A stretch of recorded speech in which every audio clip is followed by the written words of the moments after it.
मेरी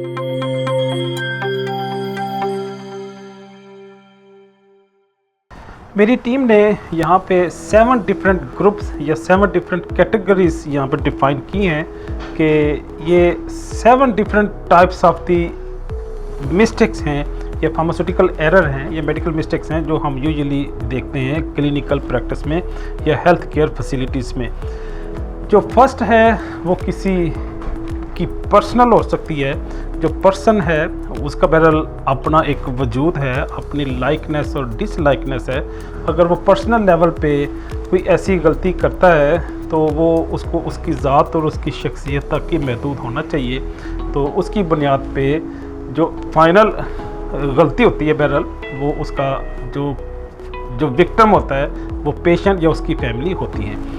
दूसरा professional mistakes हो सकती हैं, प्रोफेशनल एरर हैं या उसके प्रोफेशनल लेवल की कि उसको इतनी कॉम्पिटेंसी नहीं है, एक्सपर्टीज़ नहीं है, उसकी इंफॉर्मेशन लेवल या उसकी एजुकेशन तो खैर नहीं कह सकते, उसका नॉलेज उस लेवल का नहीं है कि वो अपनी professional services best possible pattern पे डिलीवर कर सके।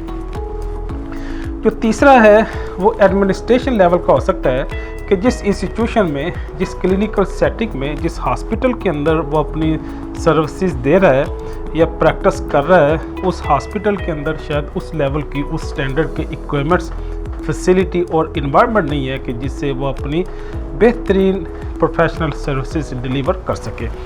जो चौथा फैक्टर है वो फार्मास्यूटिकल भी हो सकता है, बायोमेडिकल भी हो सकता है, इक्विपमेंट के एतबार से या मैन्युफैक्चरिंग के एतबार से हो सकता है कि जो इक्विपमेंट्स आते हैं डायग्नोसिस के लिए या ट्रीटमेंट के लिए, जिस तरह डायलिसिस मशीन है या बीपी ऑपरेटर्स है, ईसीजी मशीन है, ये जो इक्विपमेंट्स हैं या मेडिकेशन जो है ये उस लेवल या स्टैंडर्ड की नहीं है कि जो हेल्थ केयर सिस्टम की रिक्वायरमेंट है। जो पांचवा है वो डिस्पेंसिंग के एतबार से भी हो सकता है कि ड्रग की जो डिस्ट्रीब्यूशन है, उसकी डिलीवरी ही, उसकी लॉजिस्टिक या पेशेंट के बेड तक जाने के हवाले से और उनको एडमिनिस्ट्रेशन के हवाले से भी कुछ ऐसे मिस्टेक्स हो सकती हैं। ऐसे फार्मास्यूटिकल क्लिनिकल एरर हैं, प्रेस्क्रिप्शन एरर हैं जो पेशेंट की किसी न किसी नुकसान की शक्ल में हमारे सामने आते हैं। जो छठा है, 6th वन, वो इन्वायरमेंटल है। इन्वायरमेंटल मीन जो टेम्परेचर, वेदर और मॉइस्चर लेवल या और कोई ऐसी नेचुरल हमारे लिए चैलेंज अवेलेबल है कि जो हम एक standard clinical pharmaceutical care provide करने में हर्डल आ रही है या आड़े आ रही है। तो ये भी फैक्टर हो सकता है कि जो प्रेस्क्रिप्शन या मेडिकल एरर सामने आता है जिसका पेशेंट शिकार होता है। जो आखिरी है वो कोई भी और मिसलीनियस फैक्टर हो सकता है।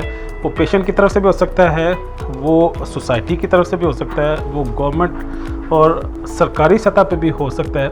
मिसलीनियस फैक्टर भी हो सकते हैं जो एक्चुअली मेडिकल मिस्टेक और प्रेस्क्रिप्शन एरर का बायस हो सकते हैं, उसकी रीज़न बन सकते हैं। गोया ये 7 डिफरेंट रीजंस हैं, ये कैटेगरीज हैं जो पुअर क्लिनिकल या फार्मास्यूटिकल केयर की रीज़न बनते हैं और इसका फाइनल जो आउटकम है, जो कॉन्सिक्वेंस है, वो बहरहाल पेशेंट को फेस करने पड़ते हैं। तो इसलिए जब भी आप किसी क्लिनिकल सेटिंग में जाएं, किसी हॉस्पिटल में जाएं, तो उसी तरह की इवैल्यूएशन करें अपनी सर्विसेज को और वहाँ पे जो प्रोफेशनल इन्वॉल्व हैं, इंगेज हैं, जिस तरह से आप बाकी चीज़ों को इवैल्यूएट करते हैं, वो चाहे आपकी घर की ग्रोसरी हो, चाहे आपके गारमेंट्स हों या और यूटिलिटीज़ हो, जिस तरह उसकी टेक केयर करते हैं, एग्जामिनेशन करते हैं, इवैल्यूएशन करते हैं, इसी तरह की आपको हेल्थ केयर फैसिलिटी की, हेल्थ केयर सर्विसेज की भी इवैल्यूएशन करनी चाहिए। इजाज़त चाहूँगा। अल्लाह हाफिज़।